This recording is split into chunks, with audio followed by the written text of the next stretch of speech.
Well, what a day on Wall Street. We are back in a big, big way. A huge breakthrough in Washington over the government shutdown sent investors flooding back into stocks.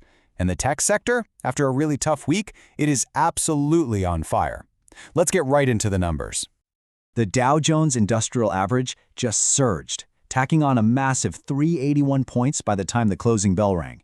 That is a crystal clear sign of confidence flowing back into this market. And it wasn't just the Dow.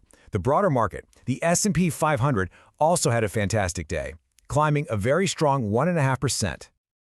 But let's be honest, the real star of the show today was the tech-heavy NASDAQ composite. It absolutely rocketed up, more than 2.25%, clawing back a huge chunk of last week's painful losses. So, what was the fuel for this fire? What's behind this sudden burst of optimism? Well, it really all comes down to one single, crucial development coming out of Washington. Yeah, the market's optimism was completely ignited by a critical move in the Senate to finally put an end to this prolonged and damaging government shutdown. After 41 long days, this procedural move, which, and this is the important part, got bipartisan support, it signals a clear path forward. It helps resolve an issue that's been weighing on the economy and just killing investor sentiment for weeks. And this slide, it just perfectly captures the huge shift in mood. Last week, all anyone could talk about were these anxieties: the shutdown, AI valuations, a potential bubble. And then today, boom, the script completely flips. With that shutdown fear subsiding, the focus snaps right back to positive catalysts and growth. And Tim Holland, the CIO over at Orion, he really hit the nail on the head. He said, look, just taking that one major uncertainty off the table, that's a huge deal. It was a massive relief for investors, and it let them get back to focusing on the fundamentals, like earnings. Okay, so let's see how all this renewed optimism actually translated into action in the market. Specifically, let's look at the tech sector, which, wow, staged a remarkable comeback after last week's sell-off. And what's really fascinating here is just the sheer breadth of this rally. You're seeing the major AI players, the ones that got hammered last week, just roaring back to life.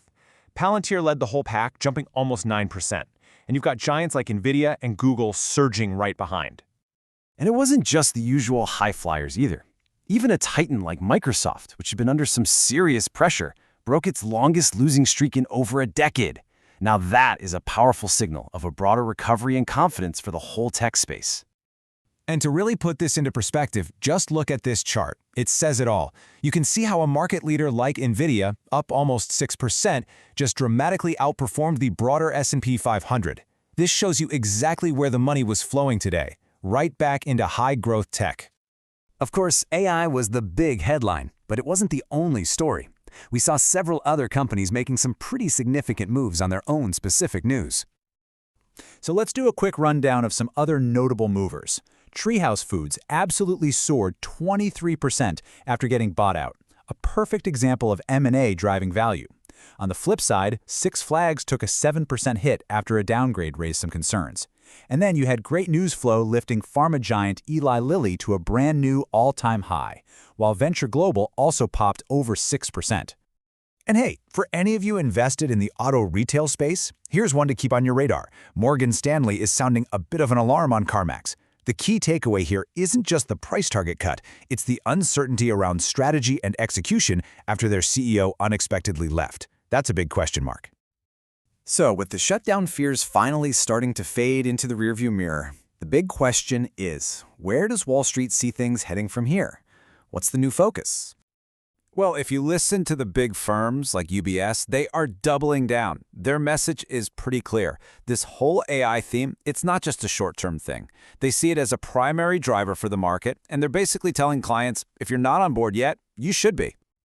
But it's not all about corporate earnings and the AI story. The next major macro event is already coming into focus. All eyes are now turning to the Federal Reserve, and what on earth they're going to do with interest rates at their last meeting of the year. And here's the crucial point. This isn't just market speculation anymore. We're now hearing active discussions about rate cuts at the highest levels of the Fed. You've got Governor Midge Ron publicly pushing for a pretty significant 50 basis point cut. That's a big deal. So that leaves us with the critical question for the next few weeks. The government shutdown cloud seems to be lifting, but now investors have to weigh two incredibly powerful forces. On one hand, you have the undeniable technological momentum of AI, and on the other, you have the broader macro picture, with the potential for a major policy shift from the Fed.